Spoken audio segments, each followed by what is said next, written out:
সুপ্রভাত বন্ধুরা, আমি কথা। আজকে সকালটা শুরু করলাম একদম নিজের মতো করে, শান্ত আর হেলদি খাবার দিয়ে।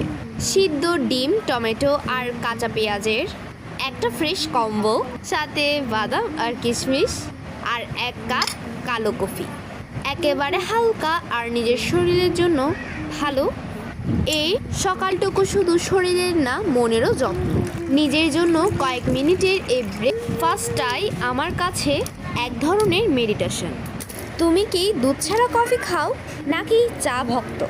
তোমার সকালটা কেমন কাটে কমেন্টে অবশ্যই জানাবে।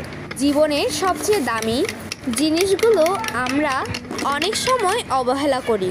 এই ছোট ছোট শান্তির মুহূর্তগুলো ঠিক তেমনই। তাই তো এখন ঠিক করেছি তোমাদের সাথে আমি আমার ডেইলি লাইফটা শেয়ার করব। আসলে নিজের জন্য কটা মিনিট না রাখলে দিন শুরুই হয় না। 1 কাপ কফি আর টমেটো পেঁয়াজে ডিম, তো আমার নিজের সাথে দেখা। তুমিও ভাবো না, এই রকম ছোট ছোট জিনিসই তো জীবনটা ধরা থাকে। তোমাদের ডেইলি লাইফটাও কিন্তু আমাকে শেয়ার করতে ভুলো না যেন।